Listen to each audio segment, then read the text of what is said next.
Hello guys, ఎలా ఉన్నారు? అందరూ బాగున్నారా? ఇదైతే కాచిగూడలో అండి రిజర్వేషన్ ఆఫీసు. మేము అనుకోకుండా వెళ్ళాము మైసూర్ ఊటీ ట్రిప్. ఇంక అప్పటి వీడియోలు ఉన్నాయి. ఆల్రెడీ నాకు ఒక ఛానల్ ఉంది, ఇది సెకండ్ ఛానల్. సపోర్ట్ చేయండి రెండు ఛానల్స్కి కూడా.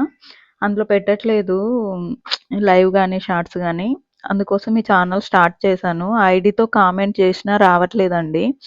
ఎందుకు అనేది కామెంట్ సెక్షన్లో తెలియజేయండి. మేమైతే రిజర్వేషన్ ఆఫీస్కి వెళ్ళి మైసూర్కి టికెట్లు బుక్ చేసుకొని నెక్స్ట్ డే వెళ్ళాము ట్రైన్కి. ప్రీమియర్లోనే వచ్చాయండి, తక్కల్లో కొన్నే ఉంటాయంట. ఇంకా మైసూర్ ప్యాలెస్ అయితే విజిట్ చేసేయండి, చాలా అంటే చాలా బాగుందండి. మన పలక్నుమా ప్యాలెస్ కంటే పెద్ద ఉంది, వరల్డ్లోనే ఇది అన్నిటికంటే పెద్దదంట. ఇంకా నేను వెళ్ళాను కదా, అందరూ చూస్తారని అన్ని కష్టమైన వీడియోస్ తీసానండి. యాక్చువల్గా నాకు స్పాండిలైటిస్ ప్రాబ్లం ఉంది. స్పాండిలైటిస్ అంటే స్పైన్ నెక్ ప్రాబ్లం అండి. నెక్లో ఇంకా చాలా వరకు పెయిన్ వస్తుంది నాకు. నేను ఎక్కువసేపు సపోర్ట్ చేయలేను, అందుకే కాసేపు హైడ్లో ఉంటాయి ఏ లైవ్కి వెళ్ళినా. ప్లీజ్ అందరూ నా ఛానల్ని సబ్స్క్రైబ్ చేసుకొని సపోర్ట్ చేయండి. నేను నా వీడియోస్ చూసే ప్రతి ఒక్కరివి చూస్తాను, జెన్యూన్గా సబ్స్క్రైబ్ చేసుకోండి. ఇక్కడైతే చూడండి, వీడియో నచ్చితేనే సబ్స్క్రైబ్ చేసుకోండి. నేనైతే చాలా ప్లేసెస్కి తిరుగుతుంటాను, ప్రతిదీ ఇలా రికార్డ్ చేసి చూపిస్తాను. ఇంకా మీరు కూడా వెళ్ళిన ఫీలింగ్ కలుగుతుంది. ఈ వీడియో పైన మీ అభిప్రాయాన్ని కామెంట్ సెక్షన్లో తెలియజేయండి ఫ్రెండ్స్. చూడండి ఎంత బాగా కట్టారో, ఎంత పెద్దగా ఉన్నాయో. అసలు ఇంత జాగ్ కొనాలంటేనే మనకి ఇంత కష్టము. అప్పట్లోనే వీళ్ళు ఇంత బాగా, అసలు చూడండి ఎంత బాగా గుర్రాలు, సర్వర్స్, అసలు చాలా అంటే చాలా బాగుందండి. ఇంకా మేమైతే ఒక ఫోటో దిగుతున్నాం. ఇంకా నాకు ఈ మైసూర్ ప్యాలెస్ గురించి మా హస్బెండ్కి ఇంకెక్కువ తెలుసండి నాకంటే. వాయిస్ ఓవర్ అతనితోనే ఇప్పిద్దాం అనుకున్నా. మైసూర్ ప్యాలెస్ భారతదేశంలోనే అత్యంత ప్రసిద్ధ భవనాలలో రాజభవనాల్లో ఒకటి. దీనిని అంబా విలాస్ ప్యాలెస్ అని కూడా అంటారు. ఇది కర్ణాటక రాష్ట్రంలోని మైసూర్ నగరంలో ఉంది. ఒకప్పుడు వడేయార్ రాజవంశం అధికారిక నివాసంగా ఉపయోగించబడేది. వీళ్ళంతా రాజవంశస్థులు. చూడండి, ప్రస్తుతం ఈ చరిత్ర గురించి చెప్పుకుంటే, ప్రస్తుత ప్యాలెస్ 1897లోనే ప్రారంభమై 1912లో పూర్తయింది. పాత చెక్క రాజభవనం అగ్ని ప్రమాదంలో నాశనమై తర్వాత బ్రిటిష్ వాస్తుశిల్పి హరి ఇర్వాన్ కొత్త ప్యాలెస్ని రూపకల్పన చేశారు. స్టార్టింగ్లో ఇది చెక్కతో చేశారంట, తర్వాత మళ్ళీ ఇలాగ అయిపోయిందంట, ఇలా కట్టించారంట ఇంకా కాలిపోవడంతో. నిర్మాణ శైలి, ఈ మైసూర్ ప్యాలెస్ రెండవ సరసెనిక్ శైలిలో నిర్మించబడింది. ఇందులో హిందూ, రాజ్పూత్, ఇస్లామిక్, గోతిక్ శైలుల కలయిక కనిపిస్తుంది. గ్రానైట్ రాళ్లతో నిర్మించిన ఈ భవనం గోపురాలు, గుమ్మట్లు, అద్దాల అలంకరణ మరియు అద్భుతమైన చెక్క పనులతో ప్రసిద్ధి చెందింది. ప్రత్యేక ఆకర్షణలు ఏంటంటే చూడండి, దర్బార్ హాల్, కళ్యాణ మండపం, బంగారు సింహాసనం, అద్భుత చిత్రాలు, శిల్పాలు, ప్యాలెస్ ప్రాంగణంలో దేవాలయాలు కూడా ఉన్నాయండి. ఈ డోర్లు మూసున్నాయి కదా, అవే ఓపెన్ చేయలేదు, లేకపోతే వీడియో తీసేదాన్ని. ప్రతి సంవత్సరం మైసూర్లో దసరా సందర్భంగా ఈ ప్యాలెస్లో వేలాది విద్యుత్ దీపాలతో అలంకరిస్తారు. ఈ వెలుగు అలంకరణ పర్యటనకు విపరీతంగా ఆకర్షిస్తుంది. మైసూర్ ప్యాలెస్ భారత రాజ సంస్కృతి, కళా వైభవం మరియు అద్భుత వాస్తుశిల్పానికి ప్రతీకగా నిలిచిన గొప్ప చారిత్రక కట్టడం. ఇది వరల్డ్లోనే ఫేమస్ అండి. దీన్ని చూసి మీ కామెంట్ అనేది, అభిప్రాయాన్ని కామెంట్ సెక్షన్లో తెలియజేయండి. ఇలాగే నా ఛానల్కి సపోర్ట్ చేస్తూ ఉండండి. నాకు తెలిసినంత వరకు నేను ఇన్ఫర్మేషన్ ఇస్తూ ఉంటాను. మీరు కూడా నన్ను ఎంకరేజ్ చేస్తూ ఉండండి. ప్లీజ్ అందరూ ఈ వీడియో నచ్చిన వాళ్ళు ప్రతి ఒక్కరూ సబ్స్క్రైబ్ చేసుకోండి.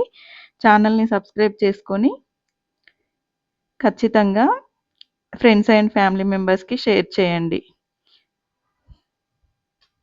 ఇంకొకటండి, టికెట్ విషయానికి వస్తే మేము ముందు రోజు వెళ్ళే బుక్ చేసుకున్నాము. ఒక్కరికి 1000 రూపాయల చొప్పున 4 టికెట్లు తీసుకున్నామండి. ఇంకా నలుగురికి కలిపి 4000 అయింది. అక్కడ నుంచి మాకు 1 డేలో మైసూర్ వెళ్ళేసాము. 1 డే కంటే తక్కువ టైమే పట్టింది. మైసూర్ బయట అయితే చాలా అంటే చాలా ఉన్నాయండి మనం కొనుక్కోవడానికి. చాలా అంటే చాలా, అంటే జ్యువెలరీ బాక్సులు కానీ, ఇంట్లో డెకరేటివ్ ఐటెమ్స్ కానీ రీజనబుల్ ప్రైస్‌లోనే ఉన్నాయి. మీకు కావాలంటే విజిట్ చేయండి.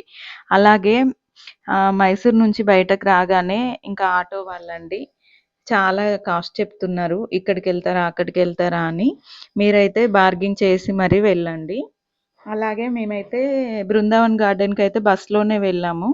బస్‌లో అయితే మనకి ఇక్కడ రూ. 100 టికెట్ ఉంటుంది గదా! అక్కడ రూ. 70 టికెట్ అంట అండి. డే మొత్తం తిరగొచ్చట రూ. 70లో.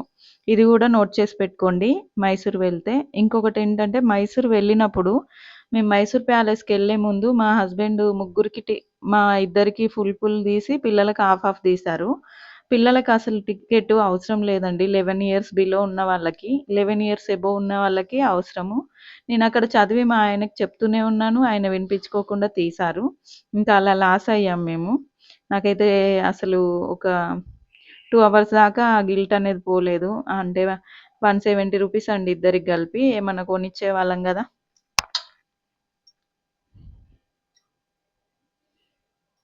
చూడండి ఈ కట్టడం అయితే ఎంత చక్కగా ఉందో. ఇందులో కళ్యాణ మండపంలో అయితే కళ్యాణాలు జరిగేవి. అలాగే ఇంకా వి ఇవి చూడండి డోర్స్ ఎంత బావున్నాయో. అలాగే శిల్పాలు, ఫోటోలు, చిత్రాలు ఎంత చక్కగా ఉన్నాయో చూడండి. ఈ రాజు అయితే కృష్ణరాజు వడియేర్. ఈయన ప్యాలెస్ కట్టించింది ఇతనే. గోడలపై పెయింటింగ్‌లో ఆయన ఉంటారు. చూడండి లఘు చిత్రాలు ఆయనయే కనిపిస్తాయి. రాజా రవివర్మ శైలిలో ఉన్న చిత్రాలు సందర్శకులకు ఆకట్టుకుంటాయి. క్రీడా మైదానం చూడండి ఎంత పెద్దగుందో. వీళ్ళకి సెంటర్‌లో మాల్ ఉండేది. అప్పుడు లిఫ్ట్ కూడా ఉండేది. ఏనుగు దంతాలు ఒరిజినల్‌గా కనిపిస్తాయి. ఇక్కడ చూడండి ఎంత బావున్నాయో. మేమైతే ఇక్కడ ఫోటో తీసుకుంటే ఇక్కడి నుంచి అక్కడి వరకు మొత్తము ఇట్లా దర్వాజాలన్నీ కనిపిస్తూ ఉన్నాయి. వీళ్ళ వంశం 14వ శతాబ్దం నుంచి రాజవంశ పాలన ప్రారంభమై మైసూర్‌ని సాంస్కృతిక రాజధానిగా తీర్చిదిద్దింది. ముఖ్యంగా కృష్ణరాజ వడియార్ పాలనలో మైసూర్ మోడల్ స్టేట్‌గా అభివృద్ధి చెందిన ఆయన కాలంలో విద్య, సంగీతం, ఇలాంటి రైల్వేలు, ముఖ్యంగా విద్యుత్ అప్పట్లో మైసూరు విద్యుత్ ఏర్పాటు చేయడం విప్లవాత్మక అడుగు. ప్రతి దసరా సందర్భంగా ఇక్కడే ఉండేది. ప్రసిద్ధి దసరా ఉత్సవాన్ని నడహబ్బ అని కూడా అంటారు. ఇలా లైట్స్ పట్టుకొని చేసేదాన్ని. చాలామంది మైసూర్ ప్యాలెస్‌ని టిప్పు సుల్తాన్ కట్టించారని రాంగ్ ఇన్ఫర్మేషన్ ఇస్తారండి. కానీ తెలియని విషయం ఏంటంటే టిప్పు సుల్తాన్ చనిపోయిన తర్వాతనే కట్టింది. టిప్పు సుల్తాన్ 179లోనే చనిపోతే 19వ సెంచరీలో కన్సల్ట్ చేశారు. అంతకుముందు పెద్దది కాదు. అగ్ని ప్రమాదం వచ్చి పోవడం వల్ల ఈ ప్యాలెస్ అనేది కట్టారండి. బ్యాక్ సైడ్ కనిపిస్తుంది చూసారా? ఏనుగులుంటాయి ఇక్కడ. దసరా టైంలో ఊరేగిస్తారు ఆ ఏనుగులను కూడా. మైసూర్ సిటీ అంతా దసరా అంటే మైసూర్ ప్యాలెస్ కొద్దిగా లైట్ ఫెయిల్యూర్ అయితే ఈవినింగ్ టైంలోనే మొత్తం బల్బులు బిల్డింగ్ మొత్తం ఆల్మోస్ట్ 8000 బల్బులు ఉంటాయన్నమాట. మొత్తం ప్యాలెస్‌కి మొత్తం పెట్టినవి ఈవినింగ్ టైంలోనే ఆన్‌లో చేస్తారు. అప్పుడప్పుడు కనిపిస్తది. అబ్బబ్బా! 100 వాట్స్ బల్బ్స్ ఉంటాయండి.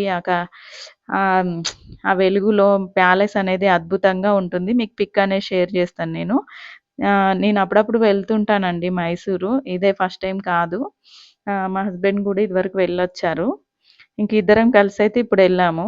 మైసూర్ అప్పుడప్పుడు మెయిన్ ఏంటంటే మైసూర్‌లో టూరిజం అంటే భయంకరంగా ఉంటుంది. ఎందుకంటే ట్రావెల్ ఛార్జీలు ఎక్కువ అడుగుతారండి చూసుకోండి. టికెట్ ఎంట్రీల దగ్గర గూడా ఇన్ఫర్మేషన్స్ ఏమిచ్చారో చూసిన తర్వాతనే వెళ్ళండి లోపలికి. జూ పార్క్ కూడా ఉందండి. కాస్ట్ ఎక్కువ ఉంది. కానీ చూడండి అంత దూరం వెళ్ళినప్పుడు. దగ్గరలోనే ఉంటుంది. బృందావన్ గార్డెన్, జూ పార్కు ఖచ్చితంగా చూడండి. వాటర్ ఫాల్స్ గూడా 2 ఉంటాయండి. అవి గూడా చూడండి. నియరే ఉంటాయి అవి గూడా. మైసూర్ వెళ్ళినప్పుడు మైసూర్ పాకు ఖచ్చితంగా తినండి. మైసూర్‌లో మైసూర్ పాక్ అనేది స్పెషల్‌గా చేస్తారు. అది 'బిగ్ బాస్' నిఖిల్ గూడా జెప్పాడు. నాకైతే 'బిగ్ బాస్' చూసేదాన్ని. తను నా ఫేవరెట్. ఇంకా చూసాను వాళ్ళ మమ్మీ అయితే పంపించింది. చాలా బావుంటుందంట. మీరు తీసుకోండి. Thank you for watching friends. Video నచ్చితే like, share, subscribe. Thank you. Bye bye all.